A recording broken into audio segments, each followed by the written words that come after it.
క్రిష్, పవన్ కళ్యాణ్ కలయికలో 'హరిహర వీరమల్లు' మూవీ తెరకెక్కనున్న సంగతి తెలిసిందే. సినిమా ప్రారంభమై దాదాపు 3 ఏళ్లు పూర్తి అవుతున్నా ఇంతవరకు పూర్తి కాలేదు. ఈ సినిమా తర్వాత మొదలుపెట్టిన సినిమాలు పూర్తి అవ్వడం, రిలీజ్ అవ్వడం జరిగింది. కానీ 'హరిహర వీరమల్లు' మాత్రం అక్కడే ఆగిపోయింది.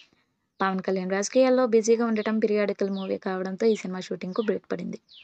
అసలు ఈ సినిమా రాదని అనుకుంటున్న తరుణంలో మేకర్స్ క్రేజీ అప్డేట్ ఇచ్చి సంతోషపెట్టారు.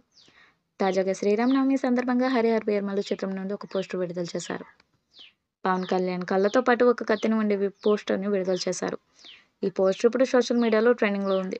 మీ ముందుకు ధర్మం కోసం యుద్ధం త్వరలో అంటూ పవన్ కళ్యాణ్ ఫోటోతో ఈ పోస్టర్‌ను రూపొందించారు. 'హరిహర వీరమల్లు' సినిమాకు క్రిష్ దర్శకత్వం వహిస్తున్నారు. హీరోయిన్‌గా నిధి అగర్వాల్ నటిస్తుంటే బాలీవుడ్ నటుడు అర్జున్ రాంపాల్, నర్గిస్ ఫక్రీ, బాబీ డియోల్ వంటి దిగ్గజ నటులు ఇందులో కీలక పాత్ర పోషిస్తున్నారు. ప్రస్తుతం 'Harihara Veeramallu' movie high and VFX పనులు జరుపుకుంటుందని, దీనికోసం ఇరాన్, కెనడా, బెంగళూరు, చెన్నై, హైదరాబాద్ వంటి ప్రదేశాలకు చెందిన అంతర్జాతీయ నిపుణులు ఈ మూవీ గ్రాఫిక్స్ పనుల్లో బిజీగా ఉన్నారంటూ తెలిపారు. అద్భుతమైన గ్రాఫిక్స్ నైపుణ్యానికి అద్దం పట్టేలా ప్రేక్షకులు ఒక అందని రీతిలో పలు సీన్స్‌ను గ్రాఫిక్స్‌తో రూపొందించి సరికొత్త థ్రిల్‌ను అందిస్తున్నామని చిత్ర బృందం ప్రకటించింది.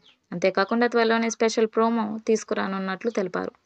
ఈ అప్డేట్‌తో ఫ్యాన్స్ ఖుషి అవుతున్నారు. పవన్ కళ్యాణ్, నిధి శెట్టి లీడ్ రోల్స్‌లో తెరకెక్కనున్న ఈ మూవీకి కీరవాణి మ్యూజిక్ అందిస్తుండగా మెగా సూర్య ప్రొడక్షన్స్ బ్యానర్ నిర్మిస్తుంది. ఈ చిత్రం టీజర్ వచ్చి కొన్ని సంవత్సరాలు దాటింది. అయితే ఈ సినిమా ఎప్పుడు విడుదలవుతుందా అని అందరూ ఎదురుచూస్తూ ఉన్నారు. ఈ సినిమాలో బందిపోటు పాత్రలో పవన్ కళ్యాణ్ నటిస్తూ ఉన్నారు. చాలా నెలలుగా ఈ సినిమా షూటింగ్ జరగకుండా పోవడంతో ప్రాజెక్ట్ ఆపేశారని గుసగుసలు వినిపించాయి.